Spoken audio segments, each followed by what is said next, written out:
ইলিশ মাছের এই রেসিপিটা বানানো হয়তো সবথেকে সহজ, কিন্তু কিছু টেকনিক আছে যেগুলো আপনাদের ফলো করতে হবে। তাই এসব টিপস অ্যান্ড ট্রিক্স নিয়ে আজকের এই রেসিপি। আসসালামু আলাইকুম প্রিয় দর্শক, আপনাদের জন্য আমার আজকের রেসিপি সরষে ইলিশ। অনেক সময় দেখা যায় রান্নার পরে সরষের একটা তিতা ভাব থাকে, সো আজকের এই রেসিপিতে থাকবে কিভাবে সরষের এই তিতা ভাব দূর করে সরষে ইলিশ রান্না করবেন। তাহলে চলুন রেসিপিটা শুরু করা যাক। সবার প্রথমে সরষে ইলিশের জন্য সরষে বাটাটা রেডি করে নিচ্ছি। একটা বাটিতে নিয়ে নিচ্ছি 2 টেবিল চামচের মতো হলুদ সরিষা, সাথে কালো সরিষা অ্যাড করে দিচ্ছি 1 টেবিল চামচ। সরিষাতে কিন্তু ধুলাবালি বা ময়লা থাকতে পারে, সে কারণে খুব ভালো করে পানি দিয়ে ক্লিন করে নিতে হবে। আমি এখানে সরিষাটাকে ভালো করে ধুয়ে নিয়েছি। এবার আমি সরিষাটাতে 1 কাপের মতো পানি অ্যাড করে দিচ্ছি। আর পানিটা এমনভাবে অ্যাড করতে হবে যেন সরিষার দানাটা পানির নিচে ডুবে থাকে। আর এভাবেই 3 থেকে 4 ঘন্টার জন্য সরিষাটাকে ভিজিয়ে রাখবো। আর আপনাদের একটু লম্বা সময়ের জন্য সরিষাটাকে ভিজিয়ে রাখতে হবে। আপনারা যদি বেশি সময় ধরে সরিষাটাকে পানিতে ভিজিয়ে রাখেন তবে সরিষাটার যে তিতা ভাব আছে সেটা কিন্তু অনেকাংশেই কমে যাবে। তাছাড়া আপনারা যখন সরিষার ইলিশ রান্না করবেন চেষ্টা করবেন নতুন সরিষা দিয়ে রান্না করতে, কারণ সরিষা যদি পুরনো হয় তাহলে একটা তেল কাস্টে গন্ধ থাকে, সেটার সাথে এটা তিতেও হয়ে যেতে পারে। আর আপনারা যদি এই পানিটা দিয়ে সরিষাটা বাটেন তাহলে কিন্তু তিতা ভাবটা রয়ে যাবে। প্রায় 4 ঘন্টা হয়ে গেছে। এবার সরিষার এই পানিটাকে ছেঁকে ফেলতে হবে। এবার আমি সরিষার সাথে অ্যাড করে দিচ্ছি 1 চা চামচ লবণ, সাথে দিয়ে দিচ্ছি 3টি কাঁচামরিচ। এখন আমি লবণ কাঁচামরিচ সহ সরিষাটাকে ভালো করে পাটায় পিষে নিচ্ছি। আপনারা চাইলে গ্রাইন্ডারও করে নিতে পারেন। আর সরিষাটাকে বাটার সময় অবশ্যই আপনারা নতুন ও ফ্রেশ পানি ব্যবহার করবেন। এবার আমি মূল রান্নায় চলে যাচ্ছি। চুলায় একটি ফ্রাই প্যান বসিয়ে সেখানে আমি 3 থেকে 4 চামচের মতো সরিষার তেল দিয়ে দিচ্ছি। আর আপনারা কিন্তু সরিষার তেলটাই ব্যবহার করার চেষ্টা করবেন। তেলটা ভালোভাবে গরম হয়ে গেলে এখানে আমি 1/2 কাপের মতো পেঁয়াজ কুচি অ্যাড করে দিচ্ছি। পেঁয়াজটা হালকা সেদ্ধ হওয়া আগ পর্যন্ত ভেজে নিতে হবে। এবার আমি এখানে অ্যাড করে দিব 3 চামচের মতো পেঁয়াজের পেস্ট।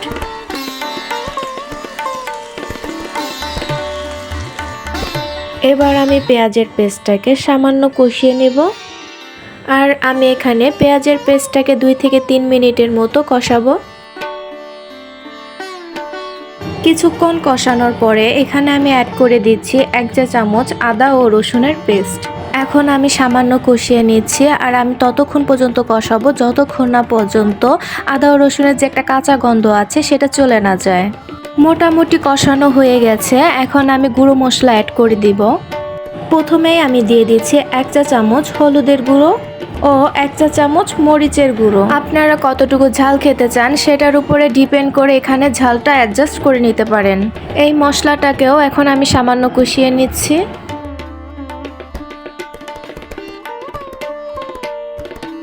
সামান্য কিছুটা পানি অ্যাড করে দিচ্ছি যেন মশলাটা কষানোর সময় পুড়ে না যায়। আর মশলাটা কিছুটা সময় নিয়ে কষানো যাবে। মশলাটাকে আমি 3 থেকে 4 মিনিটের মতো সময় নিয়ে কষাবো। এই ইলিশ মাছটা রান্নার ক্ষেত্রে বেশি মশলা দেওয়ার প্রয়োজন পড়ে না। আর এই রান্নায় জিরে গুঁড়ো বা ধনে গুঁড়ো একবারই ব্যবহার করা যাবে না। রান্নার এই পর্যায়ে আমি আধা চামচের মতো লবণ দিয়ে দিচ্ছি। যদিও সরিষাটা বাটার সময় আমি কিন্তু লবণ ব্যবহার করেছি, তাই প্রথম পর্যায়ে লবণটাকে একটু কম দিয়েছি। তাছাড়া রান্নার শেষে প্রয়োজনে আমি লবণটা আবার দিতে পারবো, শুরুতে লবণটা কম দেয়াই ভালো। আর মশলাটা কষানোর সময় যখন দেখবেন মশলা থেকে তেলটা আলাদা হতে শুরু করেছে আর তখন বুঝে নিতে হবে মশলাটা ভালোভাবে কষানো হয়ে গেছে। এবার আমি পানি অ্যাড করে দিব। এখানে আমি 1.5 থেকে 2 কাপের মতো পানি অ্যাড করে দিচ্ছি। আর এই পানির পরিমাণটা ডিপেন্ড করছে আপনি এই সরষে ইলিশে কতটুকু ঝোল বা গ্রেভি খেতে চান সেটার উপরে। মশলার সাথে ঝোলটাকে ভালোভাবে মিশিয়ে নিচ্ছি। আর ঝোলটা যখন ফুটতে শুরু করবে তখন মাছগুলো অ্যাড করে দিতে হবে। আজকে আমি 7 পিস মিডিয়াম সাইজের মাছ দিয়ে রান্নাটা করছি। আর এর ওজন প্রায় 500 গ্রামের মতো।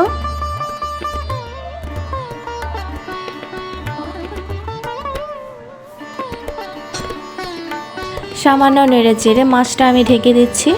চুলার মিডিয়াম আঁচে এই মাছটাকে আমি প্রায় 5 থেকে 6 মিনিটের মতো ঢেকে রান্না করব। 5-6 মিনিট হয়ে গেছে আর মাছটা কিন্তু 50 থেকে 60 ভাগ রান্না হয়ে গেছে। এবার আমি সরিষার বাটাটা অ্যাড করে দিচ্ছি।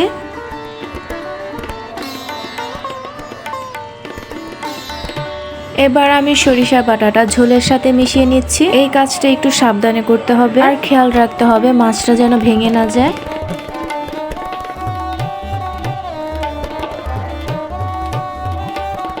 সর্ষে বাটাটা যখন ঝোলের সাথে খুব ভালোভাবে মিক্স হয়ে যাবে তখন আমি খুব সাবধানে মাছটা উল্টে দিব। আপনারা কিন্তু খুব সাবধানে মাছটা নাড়াচাড়া করবেন, না হলে কিন্তু ভেঙে যেতে পারে।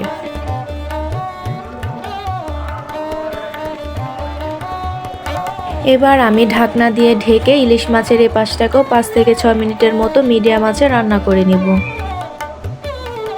5 মিনিট পর ইলিশ মাছটা কিন্তু অলমোস্ট রান্না হয়ে গেছে। সো সাবধানে আমি এটাকে আবার একটু নেড়ে চেড়ে দিচ্ছি। আপনারা কিন্তু একটু সাবধানে নাড়াচাড়া করবেন আর প্রয়োজনে ফ্রাই প্যানটাকে একটু ঝাঁকিয়ে নাড়াচাড়া করে নিতে পারেন, এতে করে কিন্তু মাছটা আর ভাঙবে না। ইলিশ মাছটা কিন্তু বেশি সময় নিয়ে রান্না করার প্রয়োজন নেই, এটি কিন্তু খুব তাড়াতাড়ি রান্না হয়ে যায়। আর সর্ষে ইলিশ রান্নার ক্ষেত্রে আপনারা আরেকটা জিনিস মাথায় রাখবেন, আমরা যে সরিষা বাটাটা ইউজ করছি সেটা কিন্তু একদম রান্নার শেষ পর্যায়ে অ্যাড করতে হবে। আপনারা যদি সরিষা বাটাটা রান্নার শুরুতেই দিয়ে দেন আর সরিষাটা বেশ সময় নিয়ে রান্না করেন, এতে কিন্তু সরিষাটা তিতা হয়ে যাওয়ার সম্ভাবনা থাকে। তাই সরিষাটা রান্নার শেষ পর্যায়ে অ্যাড করবেন এবং খুব অল্প সময় এটাকে রান্না করবেন। আমার রান্নাটা কিন্তু অলমোস্ট শেষের দিকে। এবার আমি 2 থেকে 3টি কাঁচামরিচ ফালি করে এখানে দিয়ে দিচ্ছি, এতে করে সর্ষে ইলিশ থেকে কাঁচামরিচের একটা সুন্দর ফ্লেভার পাওয়া যাবে।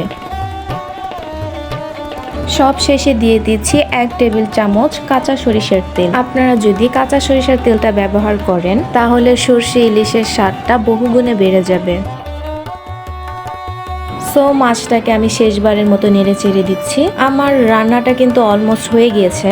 আর রান্নার শেষে আপনারা যদি দেখেন যে সর্ষে ইলিশে তিতা ভাবটা রয়েছে, এতে লেবু রসটা ব্যবহার করতে পারেন। লেবু রসটা ব্যবহার করলে সর্ষে ইলিশের তিতা ভাবটা অনেকাংশেই কমে যাবে। আমার রান্নাটা শেষ হয়ে গিয়েছে, এবার পরিবেশন করে নেওয়ার পালা। সর্ষে ইলিশের টেস্টটা কিন্তু খুবই ভালো ছিল। আশা করি আজকের টিপসগুলো ফলো করে আপনারা বাসায় ট্রাই করবেন। আর আপনাদের সর্ষে ইলিশটা কেমন হলো অবশ্যই আমাকে কমেন্টস করে জানাবেন। আর আমার এই রেসিপিটা যদি আপনাদের ভালো লেগে থাকে তাহলে অবশ্যই আমার চ্যানেলটিকে লাইক অ্যান্ড সাবস্ক্রাইব করে আমার পাশেই থাকবেন। আল্লাহ হাফেজ।